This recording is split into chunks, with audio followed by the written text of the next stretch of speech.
is going to try this, and it will be a 60, let's call it 63-yard attempt. Spotted at the Bronco 47-yard line. Sam's a little hot. Elam's kick. Oh, the line drive. It's got enough distance.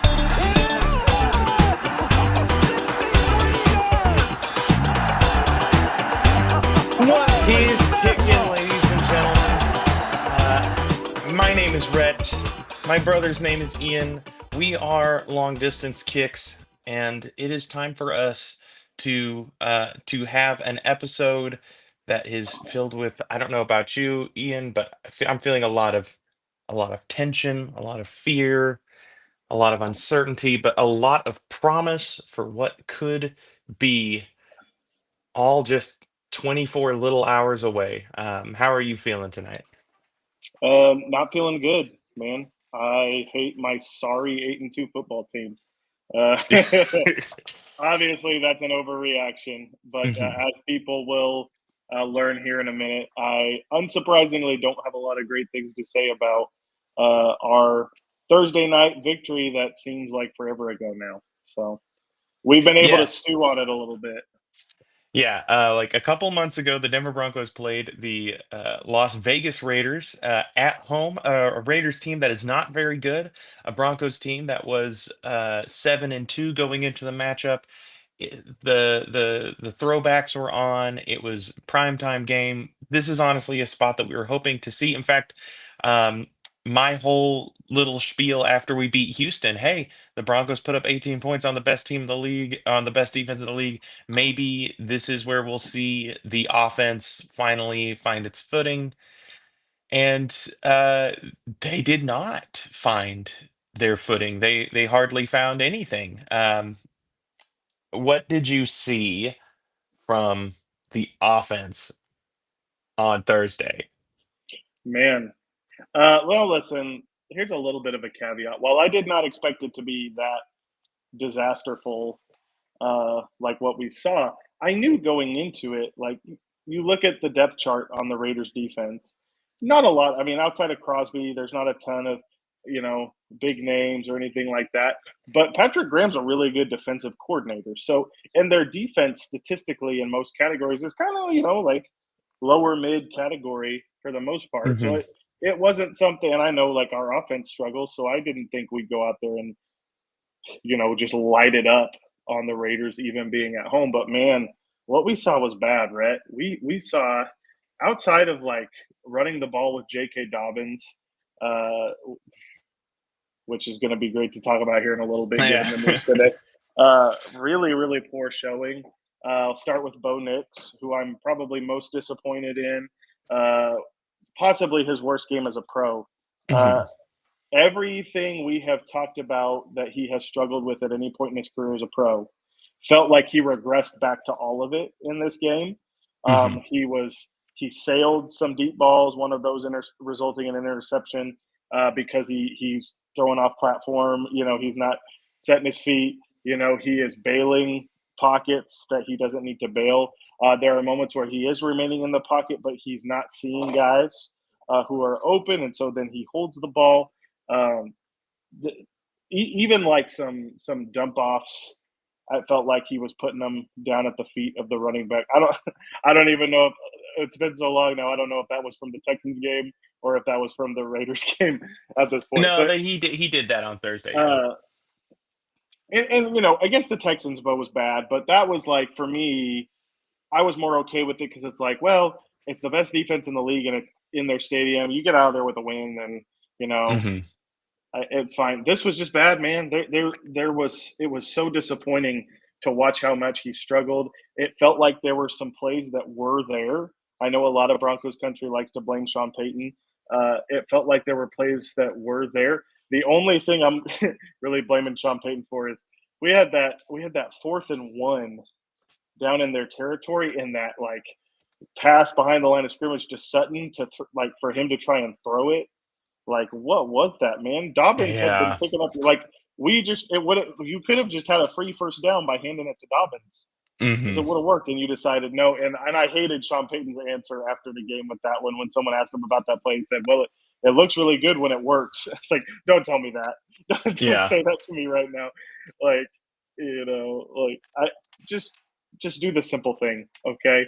Yeah, Bo played poorly. I thought our running game was steady, and by that I mean J.K. Dobbins. J.K. Dobbins was steady like he usually is. Again, just kind of a moot point to talk about that. Couple interesting notes. Pat Bryant and Troy Franklin. So uh, obviously Troy had a touchdown. He had 5 catches for 40 yards and a touchdown. Pat Bryant had 1 reception for 43 yards. He would have had another one if not, there was a what I thought was kind of a bogus OPI call on Pat Bryant. Neither here nor there, but almost like in what I would inverted stat lines from what I would expect, given like their physical profiles. I would see Pat Bryant as being a guy who maybe catches more of those, like, he has a few more Yeah. catches, not that many yards, and then like Troy has like the one catch that goes for, you know. Um, so yeah, that was interesting. Look, the special teams is funny because like you cannot tell me that it's like great. But on the other hand, we got I don't know what it is with Raiders punters and having the games of their life against us. You Yeah. guys remember Marquette King several years ago? Hmm. AJ Cole, that first half was burying us with just unreal punts. So it's like how much of that is really on our special team and how much of that just on him kicking it out of his mind. But then we come back. Look, we block a punt. Okay, that's important. We end up. I mean, special team scores the points that win the game. So at least there's some positives there. I am grateful that it looks like Marvin Mims will be back tomorrow because that should hopefully help. Surprising cut today. Trent Sherfield was Yeah. Trent great, Sherfield. but that's because of the return of Denver's beloved son, Lil Jordan Humphrey. And so Yes. I'm actually a little excited about that one. That's just so weird to say, but I don't know. There's just something about he just knows what Sean Payton likes. So yeah. Anyways, back to the offense though. Yeah, overall, I mean, I was pleased with our offensive line. I think Bo just didn't see things. He had a horrible game. He can't keep playing like that. And uh, outside of Dobbins, we just had 9 carries for 7 yards. Yeah. So I mean, like, doesn't bode well. But anyways, that's all I have really to say about the offense. Rhett, do you have anything else to add on that side of the ball? No, I mean, I think you covered most of it. For me, the thing that I would like to make sure gets said is this: offense that bad doesn't come from one source. So, Totally if fair. Totally the fair. conversation a lot of times on social media, I know I'm the one that's online, you are not. The conversation is so often, even almost toxically so. Well, is it Sean Payton or is it Bo Nix or is it who is it? That performance is on a lot of people. That's Sure. untimely play calling, that is bad quarterbacking, that's we're seeing issues with the wide receiver room. Like, I'm a little bit upset because you had Pat Bryant, Trent Sherfield tries in the blocking game. If you add a little Jordan Humphrey, like, we could put some three receiver sets out there and get some True. blocking looks, especially with a running back down. So I would have liked if we could figure out a way to keep both. But uh the thing that I think really buried the offense, on top of all of that, was penalties. Man, is particularly pre-snap penalties, stuff that's taking. Continues to be an issue. It continues to be an issue, and so as much as, like, I think Sean Payton's a very good coach, I think that he's taken us and gotten us to a place that's very good, but also at the same time, you have to have these questions. I don't know if the Saints were always a heavily penalized team, but penalties are a coaching thing. It is, and maybe Bo is not as confident in the huddle, and the communication there is not good. Maybe something with that, but the fact that we're getting um, constant penalty issues, the fact that, like, we have an offense that sort of needs. I mean, every offense needs their wide receivers to block, but, like, so much of the Sean Payton offense is skill players out in space blocking other skill players to create an advantage, and we're just not good at it. And I don't understand how we're still not good at that thing. That's a very important, all of those quick screens, all of those passes to Right. the flats. You would think this is something that would you would just say we cannot be bad at this. We have to be good at this is where Sean Payton has decided his bread is buttered, right? And you would think you'd get some gonna like go to the store We and get butter if you need it, right? Like we do it more than anyone else, and we like block for it worse than anyone else. Is what yeah. it seems like. That may not be true, but So I don't know if that's a personnel issue, if that's just like Adam Troutman cannot block in space to save his life, and it's no, just he killing the can't. Sean Payton offense. But it's also we're 10 weeks into the season. We've had 10 games. It's an 8-2 schedule. We've won 8 of them. That's awesome. For 10 weeks, Adam Troutman has not been able to block in space, and he continually gets asked to do exactly that thing. And it's like what's I'm very excited that we have this break of one game in like 23 days. And if Sean Payton is the kind of coach that I think that he is, and I hope that he is, I want to see something change, when the Broncos take the field tomorrow after the mini bye week, and then certainly against, I think it's Washington next or something, on Yeah. the other side of the bye, Yep. because like we beat the Raiders, and that's so good. We have a Super Bowl caliber defense. We only got to 10 points because we blocked a punt and had an interception, got the ball twice in plus territory, and came away with 3 points in the second half. That's unacceptable. So That made me so mad, man. Yeah, and you're that's right, Rhett. Like, I think it's a good point. When the offense is that bad, it's never just one person. I'm very critical of Bo, but you're right. I mean, it wasn't. Sean Payton did have some dumb moments in the game. We hmm had some. We did have some drops, and the penalties are killer. I mean, when you think about it, holding penalties are just drive killers, man. And we had a yeah, couple of them in this game. And it felt like every time it happened, it was like we had just picked up a first down, and like yes, momentum. It's like, okay, wait a minute here, like we're getting something going, and then right then that fresh set of downs, we start with a holding penalty, and that just, I mean, it knocks you back 10 yards, and this offense can't really overcome those extra 10 yards. Yeah, it's frustrating. Honestly, I think my main takeaway these last couple weeks is our offense. We're desperately missing Nate Adkins. I know that he is not the guy that the jersey's not going to be flying off the shelves, uh-huh. but man, a guy who can throw a block every time, who can occasionally make a play in the passing game. hmm Uh, just he doesn't care about doing the dirty work in the run game. We we really don't have that. We have Adam Prentice, who's like a fine fullback, I guess. Yeah, Um, but yeah, we need him back, man. I hope he can get back soon because he has been an underrated missing piece for us.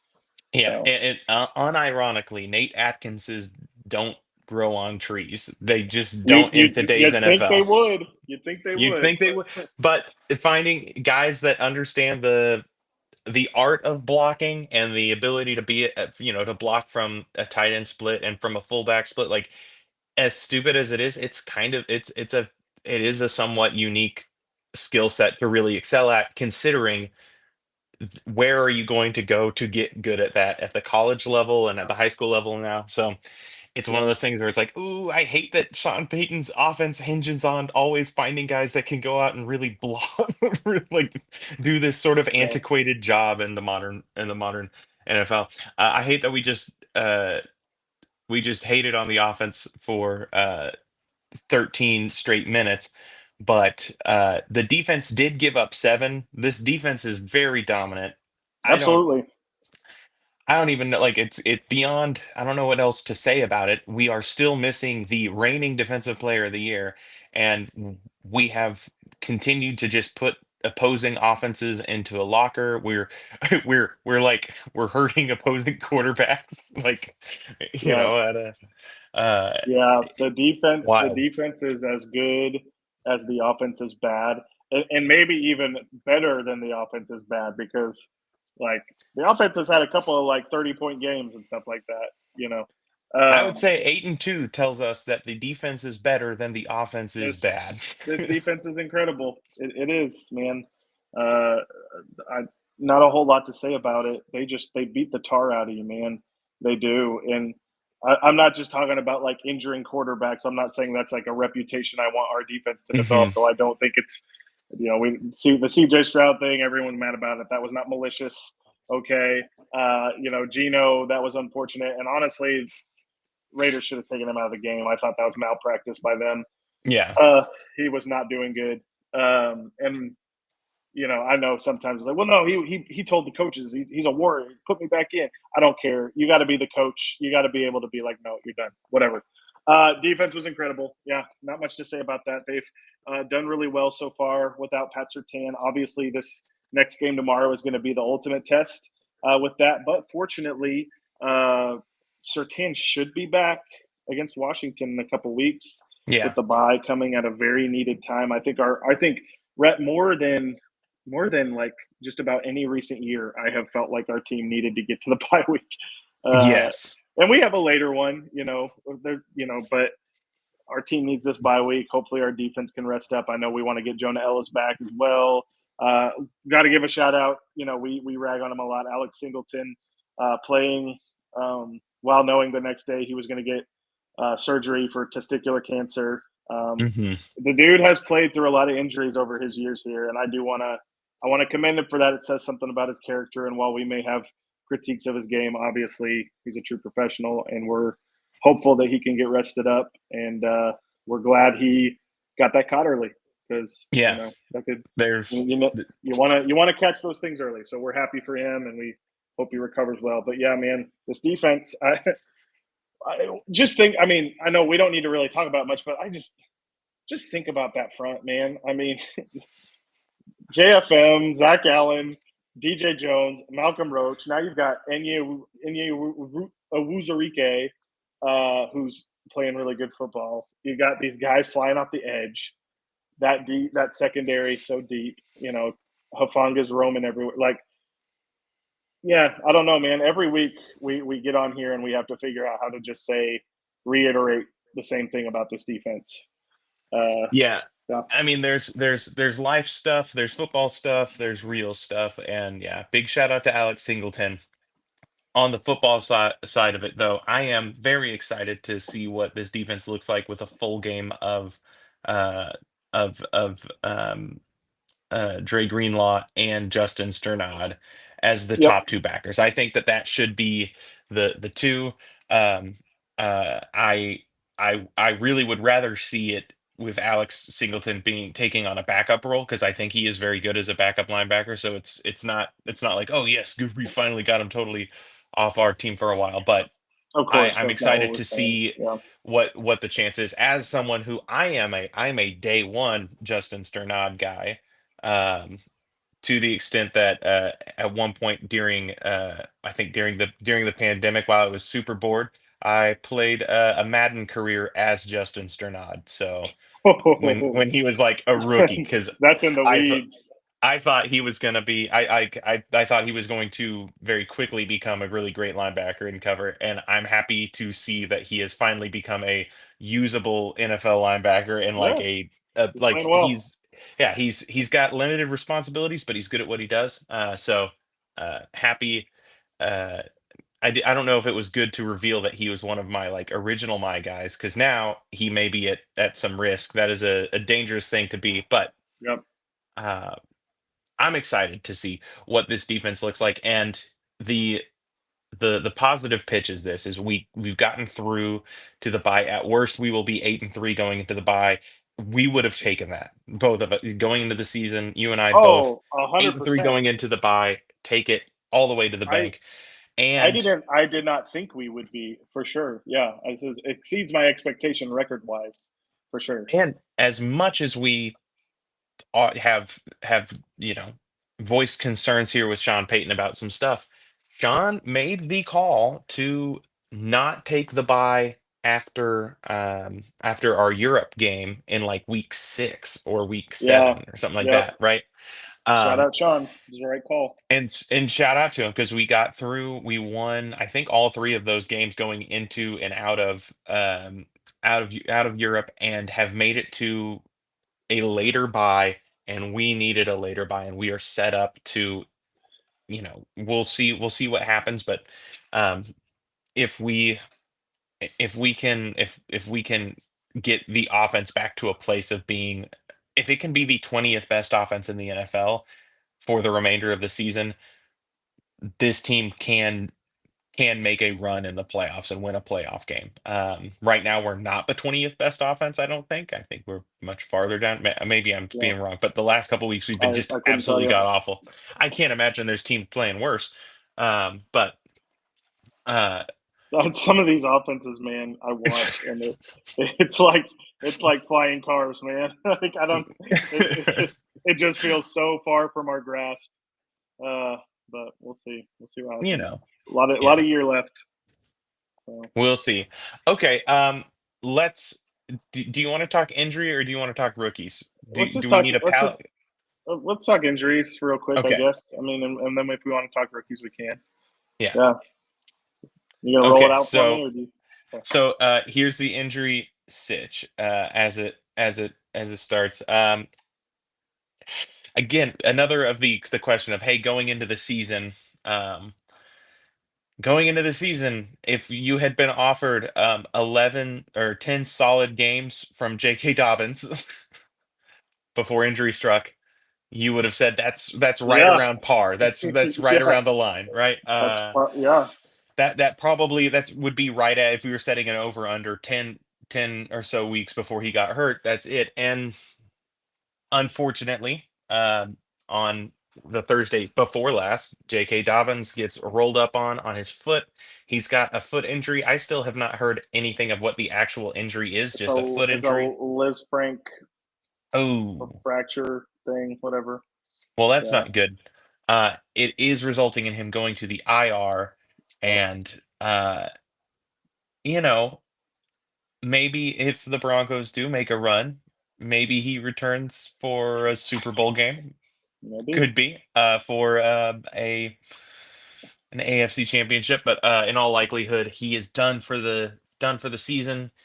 And Denver had a backfield last year where we weren't making too much happen. We go out, we draft a rookie, RJ Harvey, we sign J.K. Dobbins in free agency, and now we're just down to RJ.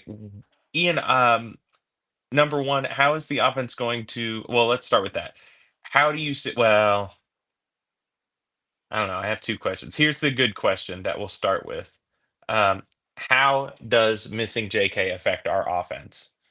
And then we'll talk about who's going to replace him. So let's just talk about the Uh, effect on the offense right now. Tremendously. It's going to affect our offense tremendously. Right. It's always felt like on the offensive side of the ball, you know, we hand JK the ball, and there's just always this sense of like, why have we not just been doing this all game? Right. Like, it feels like there have been so many moments where he's broken off like a 9 yard run that has kind of sparked a drive or something like Hmm. that. He's tough. He's kind of a like he's not afraid to get in there and talk his talk.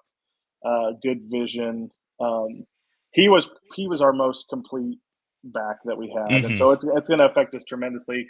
I mean, he's the back on this team that can handle getting 17 carries a game consistently. And I mean, I say that, and now he's hurt, and I just feel you hate it for him, man. I mean, he's Hmm. only 26 years old, but he has just dealt with so many injuries since he's been in the league, and when he's healthy, he's been so good. Not just this year. I mean, last year, like he looked like he was going to go off the charts in terms of rushing yardage with the Chargers before he goes down with injury, and Yeah. he's had some really good moments with the Ravens, but could never stay on the field. So you really just hate it for him. Um, Rhett, I want to extend him. Honestly, I know he's dealing with the injuries, but like we kind of know that that's an issue. And despite that, I mean, yeah, our offense will miss that. Our offense will miss this guy being able to churn out that tough yardage consistently. I think he was going to be on pace for something like maybe like 1,200 yards Hmm. rushing, right? I mean, legit. He he functioned almost like a bell cow running back for us up to this point. So we will miss him quite a bit because that's some of those we talk about Denver being a lot in a lot of these rock fights. Yeah. You want a J.K. Dobbins in a rock fight, and now we don't have him. So, and then I Yeah. don't remember if you had the second question if you asked it or if we're whatever we're doing. Yeah, I mean, I'll say I think it's also going to affect the offense badly. Yeah, It's gonna it I don't know, it takes away our easy button, like you said, and we don't have another back in the backfield that has his same, like, we don't have another J.K. J- Dobbins type. yeah, Uh, the Audric Estime is out there, but your guy. but He's on an active roster though right now. He's on oh, the he practice is. squad. Dang it! Yeah, Saints Wow. active roster. He was just too good. So the question is, if you're Sean Payton, how do you replace J.K. Dobbins? Do you Oh, give more carries to R.J. Harvey? Do you expand his role? And then, really, for me, my thought is for that role of handing the ball off, like like J.K. was our, we're going to run the ball running back under center lined up. It's a lot of times it's J.K. Dobbins. Is that going to go to um, Tyler Beatty or Tyler Bidet. Bidet, right? Tyler Bidet, or is it going to go to Jaleel McLaughlin as the other back? I don't think we're just going to get only RJ Harvey. So if you're Sean Payton, how do you handle the backfield now?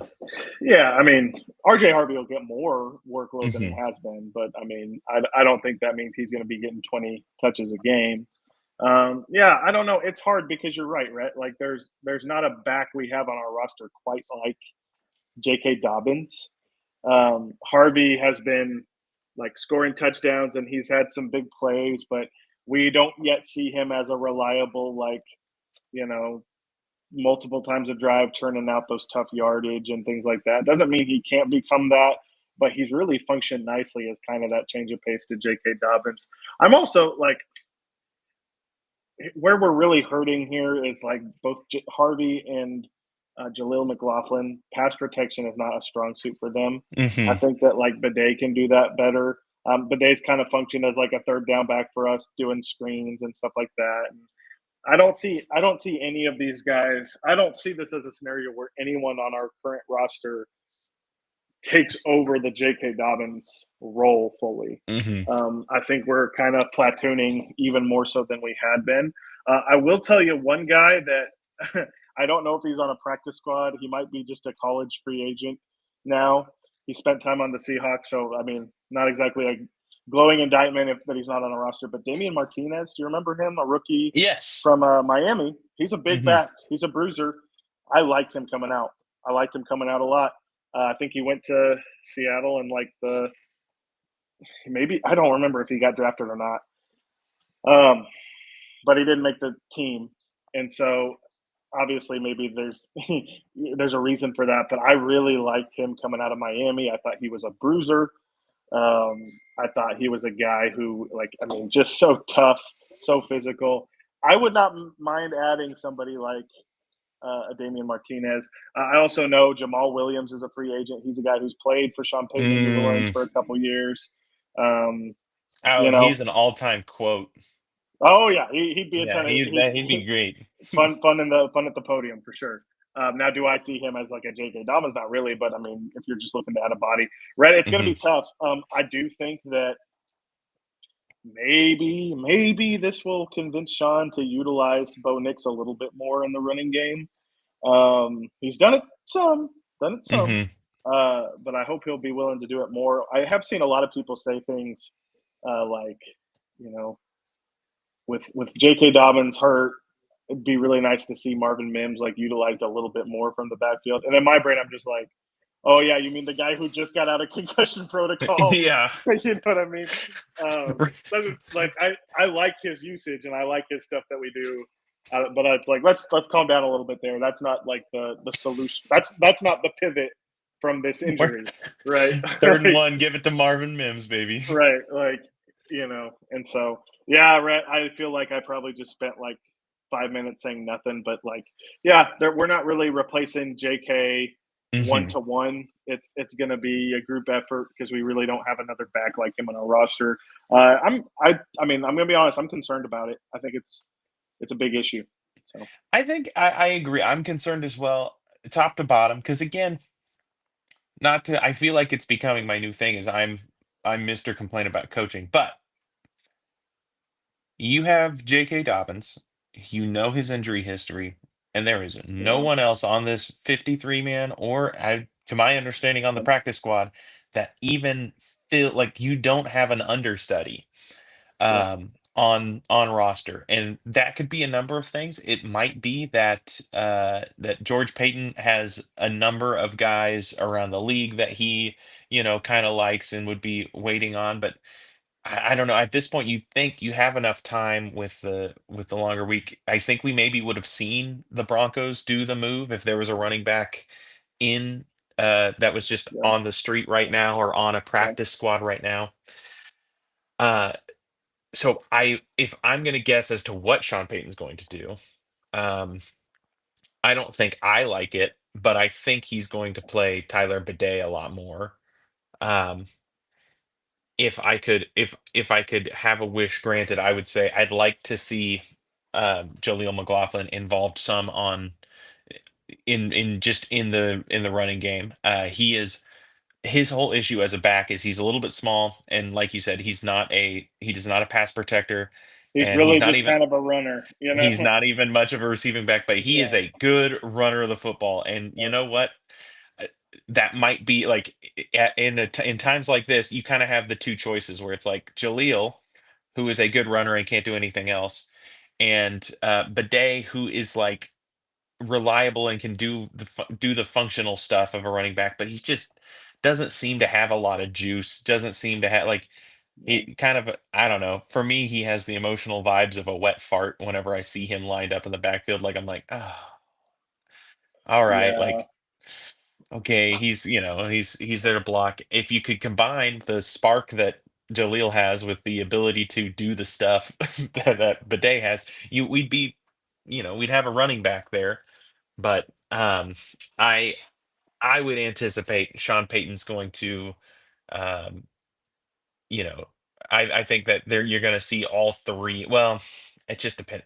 Now with the new rules around like the 46 and the active roster, I'm not sure. So if I had to guess, if say you're I don't know a fantasy owner of J.K. Dobbins and you're wondering who's the handcuff, there's not really one.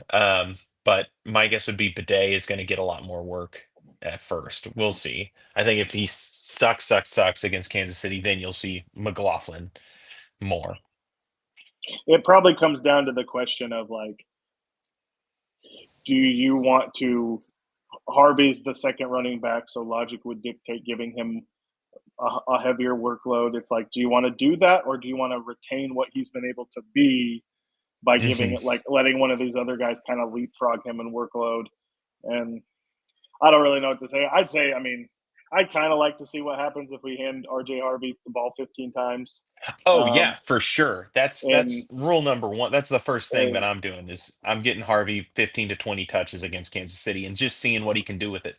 yeah, and then we can maybe we'll probably add a back during the bye week at some point. It's not going to be anything flashy or exciting, Hmm. but I'm sure we'll add a body there. So yeah, and I mean, not that we don't need to get into any of these other ones, but I mean, this is one of those years. I mean, Ben Powers, J.K. Dobbins, Hmm. Pat Surtain, Nate Adkins, Marvin Hmm. Mims, you Hmm. know, Alex Singleton, Dre Greenlaw, like you have some years where you're able to kind of escape the injury bug for the most part, and then you have years like this, and it's just part of football. I think year to year, there's probably very few teams who don't deal with the injury bug, right? So it's just part of the game. It's not really an excuse that we get to lean on. We just got to keep playing ball. So Yeah. And as frustrating as it is, as we've gotten like year after year, the NFL, people just keep getting better at their jobs. People are good at maximizing the talent that they yep, have on the roster, identifying the talent they have on the roster. The league pushes for parity, and so often the league it just comes down to the best performing teams are the ones that are healthiest. And yep, like Kansas City all of a sudden is looking a lot better. And it's because well, they're they're more healthy. or less they're healthy. Yeah, they've Yeah, gotten healthy. You know, and that's just that's the long and short of it. But we still have a game coming up on Sunday here. And uh, God, we just hate Kansas City, and that's all right. What is what do you see? What do you need to see um, whenever we'll give the offense a break for a second. Whenever Kansas City is out on offense, Ian, how do you see Denver matching up? What would you do if you were Vance Joseph? Yeah, uh, I mean, I do what he's done best. I continue to put pressure. I don't even know. I haven't even looked at what does Mahomes do against the blitz versus whatever. What does he do man versus zone? I don't even know. I'd say at least for the first half, come out swinging with what your defense has done best. Get after them. Put the pressure on. Um, it's hard not having Sertan for this game, but our secondary has played well in his absence. Riley Moss has done a really good job, man. He's a really Mhm. good player. Jade Barron has definitely continued to improve, and I haven't gone back and looked to see if he was the main responsibility for it, but like Brock Bowers only had one reception all game, Mhm. and I know we've been using him a lot as like that tight end eraser. Uh, so yeah, I mean, I would expect us to try to get pressure. Um, they have some good tackles. They got a good offensive line. Creed Humphrey, maybe the best center in football. You got Trey Smith. You got Josh Simmons, who I was my OT1 in this draft. Mhm. Um, I don't know if they're using Jalen Smith or Jawan Taylor right now on the other side, but they've also got Kingsley Suamataya, who like when I talk to my Chiefs friends, I feel like they always tell me kind of mixed things about how he's done at guard. But Mhm. good offensive line. So I'm not just saying like when I say this, I'm not saying like, oh, the Chiefs offensive line sucks, like we should be licking our chops. I'm just saying like we have been generating pressure at a historic rate. Let's continue to do Yeah. that. Now I know in the past, VJ, who by the way has done really well against Patrick Mahomes and Andy Reid. By Yes. the way, done really really well. I know in the past he has liked to do a couple different things. He's liked to use Nick Benito as a spy on Patrick Mahomes, um, and then he's also like, I mean, he's typically bracketed Travis Mhm. Kelsey. Now that's also been at times when the Chiefs haven't had Rashee Rice and Xavier Worthy. It's been a little bit Yeah. easier to account for that. So I'm not sure. Travis Kelsey's a little bit older too. I mean, all due respect, he's still one of the better tight ends in the league. But so I wonder if that's something that he feels like is necessary. Um, yeah, I just say like VJ, keep doing what you've been doing better than anybody else this year. Keep putting the pressure on. And the great news is like if it doesn't go so well the first half, VJ's also done well adjusting in the second half. So whatever that means, he had a really good quote recently. I want to see if I can find it real quick because he was talking about defense, and it was just cool because it reminded you so much of like we think of Vance Joseph and we think of his failure as our head coach, and we think of like the Yeah. Sergio dip, like time of Uh-huh. his life, and all the like he had a great week of Exciting. practice and everything, and it just reminded you how smart he is. So he says this. Um, Man, I don't think I have it. I thought I screenshotted it. Okay, well I can't find it. Anyways, he talked about like different coverages and match Mhm. coverages and the differences and the misconceptions about his defense and um, yeah, I promise it's out there. I don't know. I don't remember who he said it to or what, but I just remember reading it and just thinking, like, man, we forget how much of a genius BJ is, because you think of you know he's putting on a lot of pressure and like the casual mind would say like, well, yeah, anybody can call blitzes, but it's so much more than Mhm. just yeah, I want to like this isn't just like 15-year-old Ian playing Madden and just doing engage 8 on defense over and over again, Yeah. right? Like Yeah. this is what VJ's doing is really really refined, and I'm excited to see him go up against this really tough offense. And I mean, I think as a unit, they are up to the challenge for sure. So Yeah. I'm looking forward to it. That's the thing. I think VJ overall too, he's so timely when he's a defensive coordinator. Yeah, He's like, it seems like his head coaching experience and whatnot. There's too many plates spinning, and it just wasn't yeah, his Also, he was the head coach of a pretty toxic franchise at the time, so probably Yeah, tough tough guy. it's been said that he didn't get to have a say in like his staff hires or Hmm. personnel stuff, and so like you do want to give him the benefit of the doubt. Like if I hope not, but I mean, assuming he's probably going to get some head coach looks this next cycle, Hmm. people will give him that benefit of the doubt with that, and he'll be able to go somewhere where he picks his staff and everything. So Yeah, and that's the thing. But he really has been just a revelation. He's been so good mhm. for us. I am I'm really interested in the matchup stuff here. Travis Kelsey, like you said, he's been better this year than he has in a few past years. I was just looking at some of his like his average like depth of target, his average yards per reception and whatnot. He is really just consistent chugging out. Like everything is about 10 to 12 yards downfield. His yards after catch, really he's taken a step back there, but he's just a middle of the field operator. He's a crafty old vet. And the Chiefs getting Reshi Rice back, I think, has really, really helped them because I feel Yep. like more than any of the other great offenses, Andy Reid, um, not like, oh, the receiving core is like a basketball team, but I feel like he kind of like they just have their stuff that they do. And they largely like they want to dictate terms to the defense. I don't see them going too overly crazy with all the different for they get creative with it, but a lot of it is they have their go-to concepts that they like to do, and the offense that they have is tailored for them to have a Reshi Rice piece, and no one's been able to play that role like Reshi has. And now that he is in that role, it's I feel like it's had more than just, oh, they got Reshi Rice back. It's like, well, Reshi's doing his stuff, and now Travis is just being Travis, and Xavier Worthy's able Right. to be Xavier Worthy, Yeah, and he kind of everything makes. fits. Yep. Like I think he's kind of the straw that stirs the drink in Yes. terms of their skill position players. Obviously, it's all 15 back there, but um, I am a little like you said. I think as far as personnel goes, I think that this is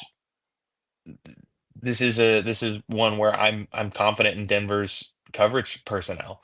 I don't see anyone where I'm like, oh Mhm. God, Riley Moss is going to really struggle against this guy, or oh, like, oh, this isn't the time. Like the Chiefs beat you different than some of the teams that have just absolutely gutted us in the past. And we'll see. Maybe now they'll take more shots, but I just really I think that we'll see. The thing is, you have to get Patrick Mahomes on the ground, and that's tough. But Denver's defensive line has been one of the all-time great defensive lines ever this year.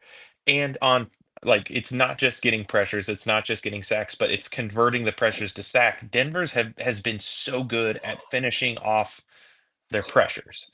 So I'm anticipating Kansas City being held down pretty significantly from what they normally do. I would hope to see them in the range of like 20-ish points this week because I think Denver has the horses with them. I'm done questioning or wondering about this defense. This defense is super legit, and I'm going to trust that they're going to keep the game in reach, and do their side of the deal. Mhm. Yeah. I totally agree. With Mahomes, it's one of those things where obviously he's phenomenal. He's guaranteed to when he retires be a top three quarterback of all time. Like we all understand that. But like, look, he's going to be in our division another 8 to 10 years. Like Hmm. you can't be afraid of him. You can't like as Yeah. great as sensational as he is. I'm not even trying to hate on him. Like you can't. You just have to not be afraid of him. You just have to like.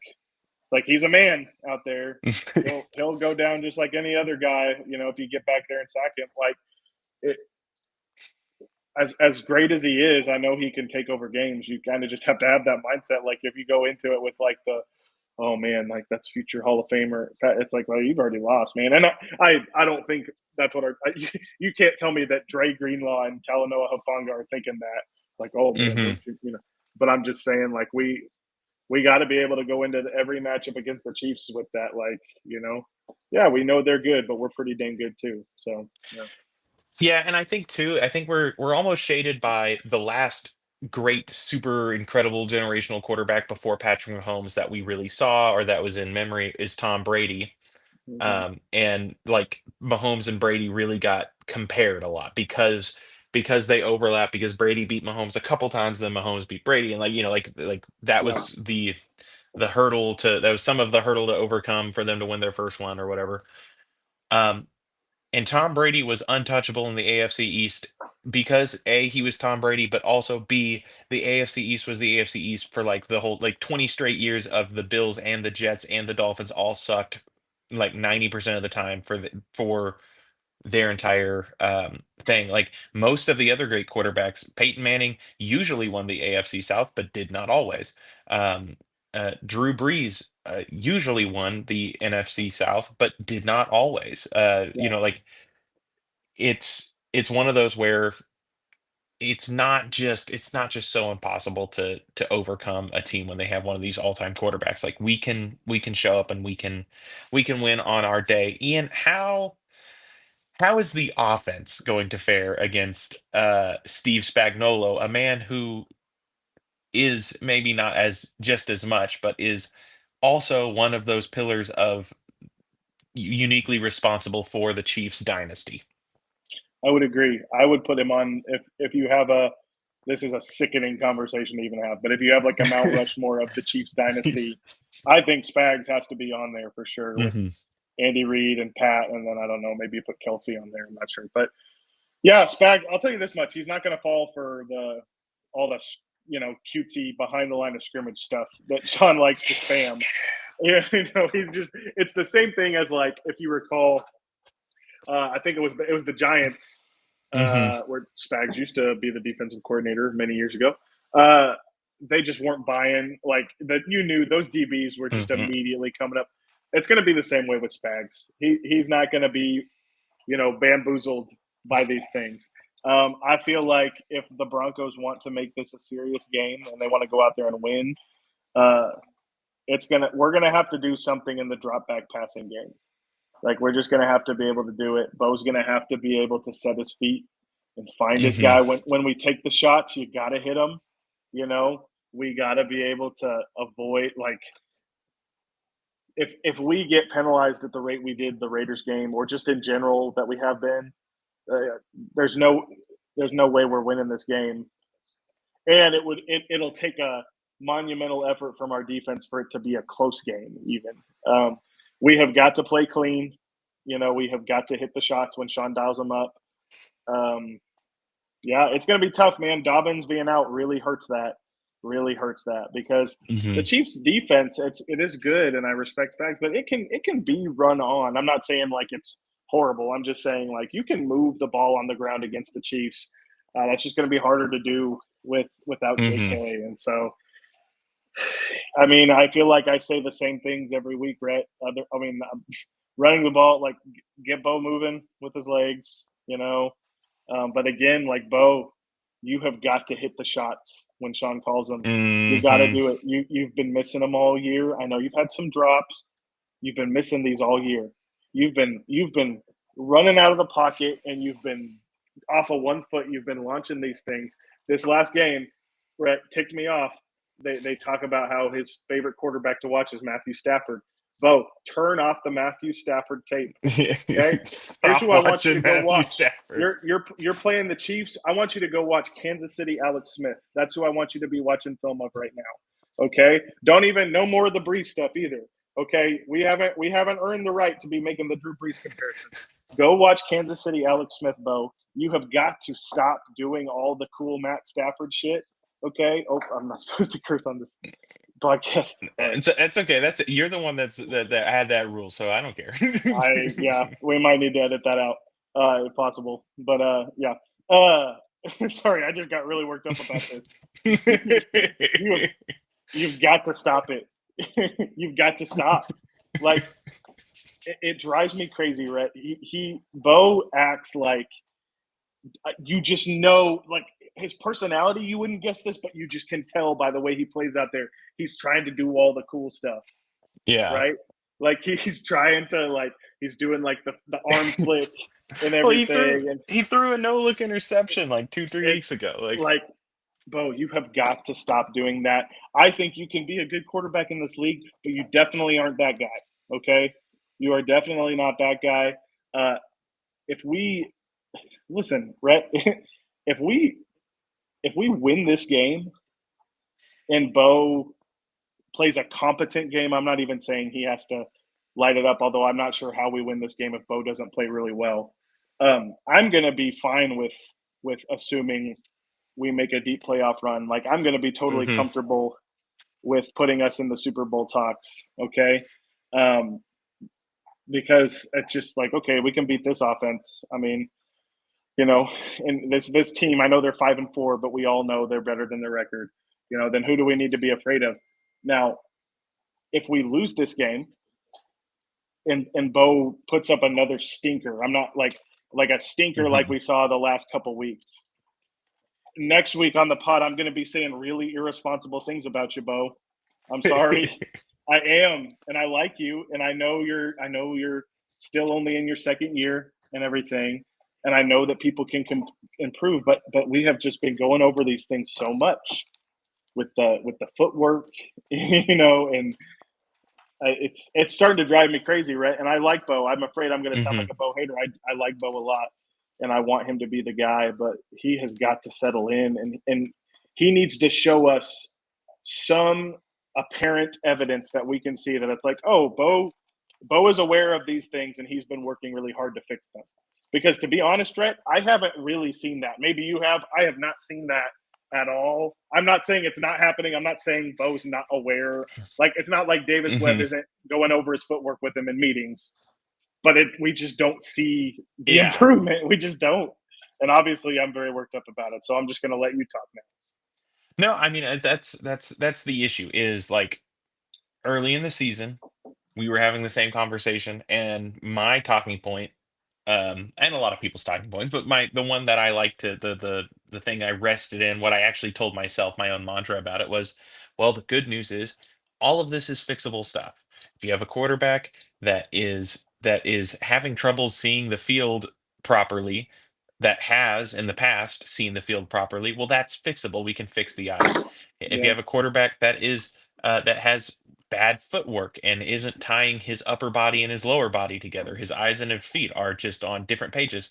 Well, that's a fixable thing. But now we're 2.5 months down the road, and it is still a fixable problem. And so all of a sudden, like I can say it's fixable, and that's an indictment now of hey, why isn't this getting fixed? What is going on? And like you said, I don't want to see Bo Nix standing at a podium after a game saying, well, I mean, it starts with me. I really got to play better, and I'm going to play better, and we're going to figure it out, and then we're going to go. But hey, big shout out to the defense. Those guys are really amazing. Love my guys. Go to war with them every day. We come together.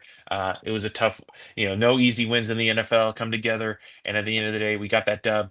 We're gonna focus on. We got Kansas City's coming up. We're on to Kansas City, and we're gonna focus getting better. I don't want to hear that from you, Bo.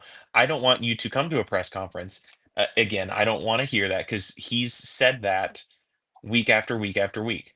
And we get that you have to get better. He's going to have to start getting specific. Like, I want him to get in front of like, get on at that podium and be like, hey, my footwork sucked today, and I don't know what's going on with it. Like, at least, yeah. like, it's We're just so that trying, and I'm, I can't stop. yeah, like, I don't know what it is. I'm just really because what's so frustrating is like, I want just literally last year, Bo, second half of last year. And I don't know, maybe he's being asked to do so much more. Maybe defenses are figuring him out, but I don't think it's that because the defense hasn't figured him out. They're leaving guys wide open. Like That's it's like, oh, you know what you need to do to really mess with Bo Nix is like leave a dude wide open more than 20 yards downfield. He will lose his mind and like tippy toe dance and throw it down. No, it all seems like it's Bo stuff. And it's like, I want the quarterback I Yeah. saw last year. And that's what's so frustrating is I'm not hoping that he becomes a better quarterback than I've ever seen. I'm not imagining that he is a better quarterback than he is. I am, having seen what I've seen, asking for that. Like Yeah. what Yeah. I I I don't know what he did over the off season. Like I'm not sure because it's I don't know. I don't know. I'm yeah. just mad. Well, yeah, I know. And people just who might listen to this are just going to have to give us the benefit of the doubt that we're not Bo Nix haters. Okay. I'm But not. this is hard for me because I was not high on Bo coming out of the draft. And then like last year, I kind of had to eat crow because it's like, oh, I was wrong about this guy. And now it's coming back around to where his perceived flaws that I worried about Mhm, are maybe, coming back around. And part of why I feel so strongly about this, Rhett, is because like how long are we going to be able to keep this defense together? Defenses, elite historic defenses, don't typically like span multiple years. That's why you hear mhm, things like the 2002 Bucks or the 2015 Broncos mhm, or the 2000 Ravens or whatever, the 2014 Seahawks. Like because that they can't. I mean, you had like the Legion of Boom and you had the No Fly Zone and you have the Steel Curtain. It's like it can be over a series of years. mhm. But I'm not just talking about having a good defense over a series of years. I'm talking about having this specific defense, which is without a doubt in my mind, a Super Bowl caliber defense. Mhm. How many more years after this one are we going to be able to keep that together? I feel like it's probably one more year after this Yeah. I mean, before you start losing some guys. yeah. Okay, because at some point, hope you're hoping that you have to pay Bo. You're hoping he's lived up to that. Um, and so part of why I'm so hard on Bo right now is because I see this team where it's like if we get good, not even elite quarterback play, if we get good quarterback play, we can go win the Super Bowl this year. Mhm, Right in smack dab the middle of this Chiefs Patrick Mahomes dynasty, we could go out there and we could rob a Lombardi. And mhm, and yet we're not even getting good quarterback play. Not even it's not mhm. even good. There are moments of good, there's the whole like we've unfortunately got, and I hate to do this because I hate to take away from the fun and excitement of it, but we have really started to overvalue these fourth quarter comebacks we've had this year. The Mhm. mystique and the grandeur of the Eagles comeback and the Giants comeback, which were incredible. And you think, yeah, Bo made the plays when it mattered. It's like I want Bo to make the plays when it doesn't matter. Okay, I Yeah. want I want Bo to just start making the plays more frequently. And I know it's a lot of different things, but I know what I'm seeing that's wrong from Bo, and we need it to be competent. We need it to be competent, and he needs to grow up fast, especially with Dobbins out. Sorry, I ranted again. I'm sorry. I just haven't No, really been able to talk to people about this. it's what we need. Like it's been the last few weeks, honestly, Bo has been sub robot QB. Like he It's has been been really bad. if he could, I feel like he would have played better the last couple of weeks if he had put a blindfold on, gotten the play call, and said, I'm supposed to throw the ball here at the top of my drop, and then without looking at the defense at all, just thrown the ball where the ball was supposed to go. I think he would have been a better quarterback. We're starting to see like weird stuff, and maybe my new mantra that is gonna give like hold me through this bit is development is not linear, Yeah, sure, and that's but true. also I don't know if development looks like getting really bad and then good again. I'm not sure. Like it's just not like the issue is I need something. Yeah, and like he makes the plays when it matters, but also mathematically speaking, every play matters the same amount. Like Yes. there's no discount on first quarter points, man. Like let's go out. Let's go ahead and get him. Yeah, Yeah. and we don't need Auburn Bo Nix. I think I asked for a little bit more Auburn Bo Nix going into the season. I'm No, okay we're now. good. We're good. Give me Oregon, Bo Nix. Give me you will hit anything within 15 yards and then maybe try a shot once or twice. Sure, let's do that. Let's While we're at it, function. let's get Oregon Troy Franklin too. Okay, Oregon Troy. We're kind of getting a little bit of Oregon Troy. we're getting a little He's bit, but we're he's showing yeah, flashes here and there. He's he's all getting there. right. We like it. I feel like Uh he is not a high end wide receiver too. I think he's pretty low no. end, but he's fine. No, He, it seems no. But yeah. I'll say this, Rhett. If Bo can give me a very good game this Sunday and a win, this brings back my optimism for him. yeah. Like if you can play a really good. I know they're 5-4. I don't anybody who's saying oh they're 5-4, they're not even going to make the. Stop it, okay? We They're, can't keep doing this. they're They are five the and four and could be 13-4, like going they're the into the playoffs. Like it. yeah. Let's stop doing that stuff. If you can beat this really good team who has been a dynasty and play well, I'm back in. It's that Mhm. simple. And I know that feels reactive, like, oh, Ian, you're just going week to week. And my response to that would be, yeah, it's football season. Okay. You're absolutely right. You're absolutely right. I am. We gotta, we just gotta put something together to show that this offense has any competency. So I guess we'll find out. Yeah, I mean, he is at the place where he's playing really bad, and like you said, I am willing to believe in him if he gives me one good week. If he gives me one good week where all of a sudden the footwork is looking better and he's on time, I will be right back on the bandwagon again. Um, it's not at that place yet. Like there's other quarterbacks right now, like Sam Darnold's dealing with this. He racked up so much quarterback debt that he's into year two of playing absolute elite ball. And only in the last couple weeks have people come around to being like, you know what? Maybe this is actually who Sam Darnold is. And where Bo is right now is not there. He's at a place where if he just give me something to hold on to. That's all I need. Is just it's been 4 or 5 weeks since I've actually been able to be like, oh yeah, that was good play from Bo. Like and we just need that one last thing we gotta do before we get out of here, Ian. When the rubber meets the road, what is your score prediction? Let me pull up. Let me see who was more who was less wrong about last week's. If we're being real, Oh, do you jeez. want to hear our Raiders predictions? Yeah, that's. I don't think SNL could come up with better comedy than this.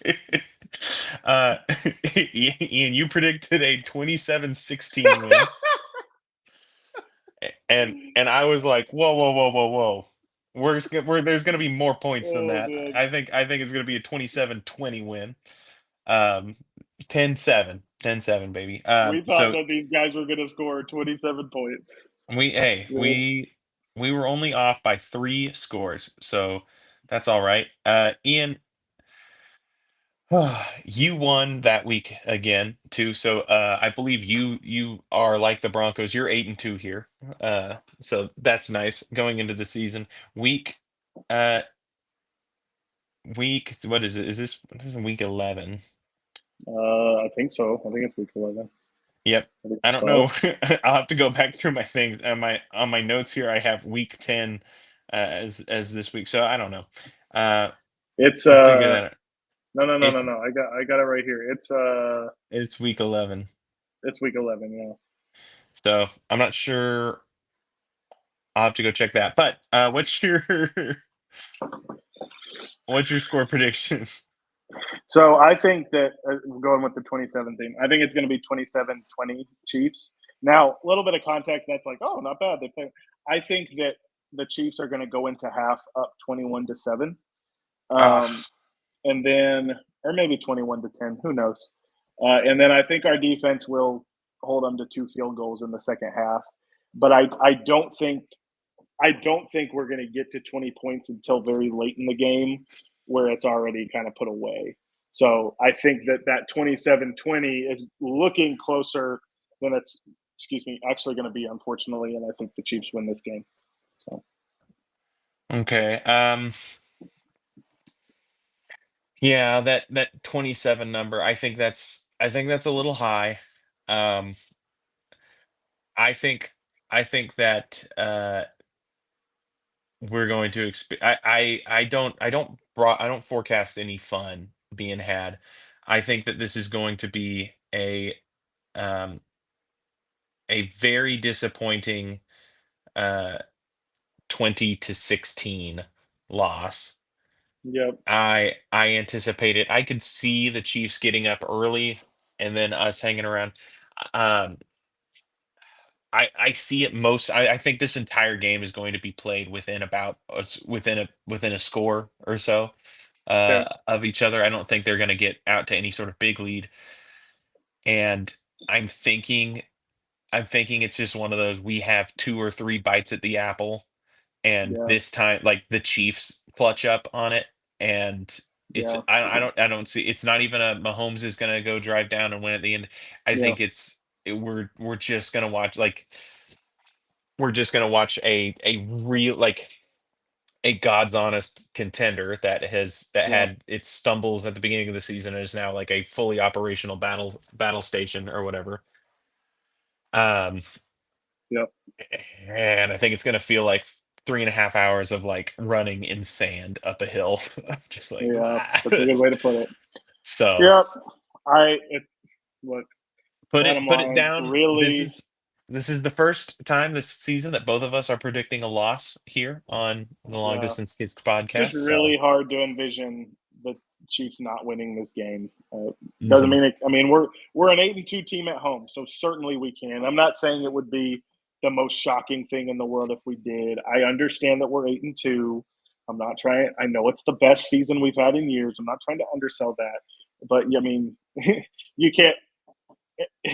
It's one of those things. It's like whatever the TikTok guy is, where he's like, "What do your eyes say?" You know what I mean? Mhm. Yeah. Like, who knows? I hope I'm wrong. I hope we look stupid when we record next time. So Oh, I'll happily eat crow. yeah, Um, but we'll see. It'll either be the nice thing about the stakes is that it could be a really terrible game, but that also opens up the possibility of it being an absolutely wonderful elation ecstasy experience for everyone. So let's hope for that. Because there's a reason that they play the games. You know, they don't just yeah, if that's the beauty of sports is that sometimes um, even when it feels bad, um, out of the craziness, we may get an incredible Broncos victory, and we'll be talking about a Super Bowl next week. I don't know. We'll see it. But thanks for listening, good and night, everyone.